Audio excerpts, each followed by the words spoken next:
নতুন করে আরেকটা দল এদেশে ফ্যাসিবাদী প্রতিষ্ঠার চেষ্টায় রয়েছে। তারা ক্ষমতায় এখনো যায় নাই, ক্ষমতায় যাবে কিনা সেটাও তারা জানে না। তারা জানে না এটা যে জনগণ তাদেরকে চিহ্নিত করে রাখতেছে। এরপরও তারা কেন এত দুঃসাহস দেখাচ্ছে?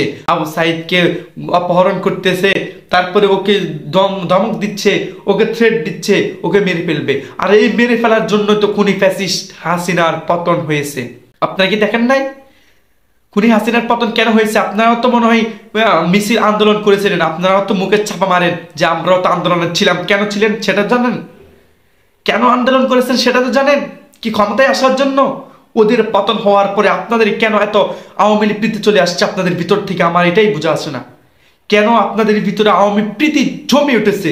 অত্যন্ত দুঃখের সাথে বলতে হচ্ছে, গতকালকে কলরবের পরিচালক মুফতি সাইদ আহমদ কলরবের সাথে যা ঘটেছিল, যে বিষয়টা হয়েছিল, অত্যন্ত এটা একেবারে লজ্জাজনক বিষয়। এ স্বাধীন বাংলাদেশে একটা ফ্যাসিবাদীদেরকে আমরা পতন করেছি, তাদেরকে আমরা উৎখাত করেছি, সে তো বেশি দিন হয় নাই। জুলাই মাসে তাদের পতন হয়েছে, 5 আগস্টে। এই তো সেই কিছুদিন আগের ঘটনা। তাদের কেন পতন হয়েছে, কেন উৎখাত করেছি আমরা? কারণ এদেশে তারা ফ্যাসিবাদী প্রতিষ্ঠা করেছিল, তারা এদেশের আলেমদের উপর নির্যাতন করেছিল, তারা এদেশের সমস্ত মুসলিম উম্মাহর সমস্ত রাহবারদের উপরে নির্যাতন করেছিল, তাদেরকে মাজলুম বানিয়েছিল। আমরা দেখেছি সাধারণ ছাত্র জনতাদের উপরে যেভাবে গুলিয়ার, যেভাবে হত্যা গুম খুম করেছিল, আমরা দেখেছিলাম। তাদেরকে সেজন্যই উৎখাত করেছি, তাদের পতন সেজন্য হয়েছে। নতুন করে আরেকটা দল এদেশে ফ্যাসিবাদী প্রতিষ্ঠার চেষ্টায় রয়েছে।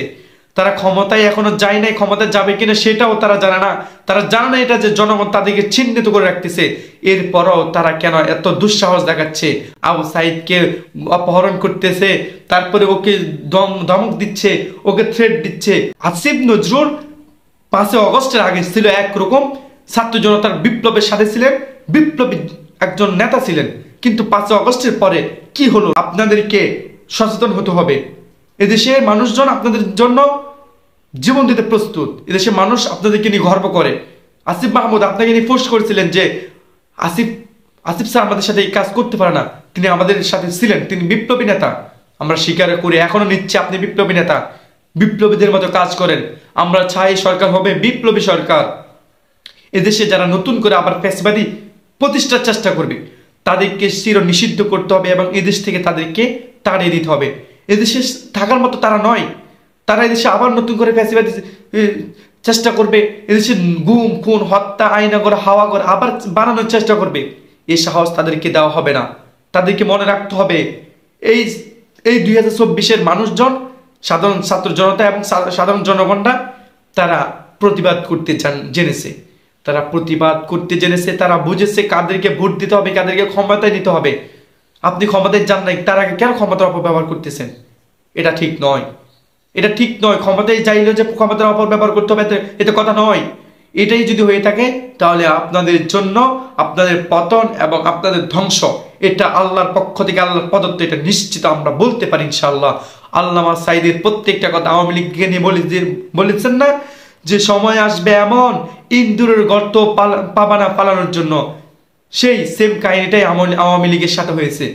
আবারও আমি বলতেছি ইনশাআল্লাহ, যদি কেউ আবার নতুন করে দেশে ফ্যাসিবাদের প্রতিষ্ঠার চেষ্টা করে তাহলে তাদের কি হবে জানেন? ওই তো তারা তো ইন্দুরের গর্ত পায় না পালানোর জন্য, তারপরেও মোটামুটি পালিয়ে গেছে। কিন্তু এই দেশে নতুন করে যারা আবার দুর্নীতি আর অপসংস্কার করার চেষ্টা করবে তাদেরকে পালানোর জন্য আর সুযোগ করে দেওয়া হবে না। তাদেরকে আমরা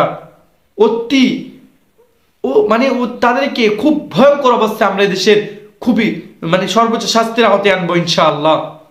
কেউ যেন এই দুঃসাহস না দেখাতে পারে, কেউ যেন আবার নতুন করে ফ্যাসিবাদ প্রতিষ্ঠা না করতে পারে। এটার জন্য আমাদের সকলকে অ্যাক্টিভ থাকতে হবে।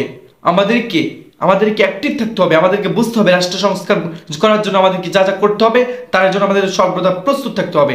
কেউ যেন এদেশে নতুন করে আর ফ্যাসিবাদের প্রতিষ্ঠার চেষ্টা না করতে পারে, সে সাহস যেন না জোগাতে পারে। আমাদেরকে কি করতে হবে? চিহ্নিত করে রাখতে হবে। তারা ক্ষমতায় যেতে পারবে না। তারা যেটা ভাবতেছে তাদের চেয়েও ভয়ঙ্কর পরিকল্পনা আল্লাহ রাব্বুল আলামিন করে রেখেছেন এই সাধারণ মানুষ এবং সাধারণ ছাত্র জনতার জন্য। রব্বুল আলামিন আমাদেরকে যদি সত্যি বিজয় দিয়ে থাকেন এই বিজয় যদি আবু সাইদ মীর মুগ্ধদের জন্য হয়ে থাকে, এই বিজয় যদি মজলুম শহীদ আল্লামা দেলোয়ার হোসেন সাইদি সহ অন্যান্য নেতা কর্মীদের জন্য যদি হয়ে থাকে, তাহলে আল্লাহ রাব্বুল আলামিন এই স্বাধীনতাকে আমাদেরকে উপভোগ করার মতো সে তৌফিক দান করুক। আমিন। ইনকিলাব জিন্দাবাদ।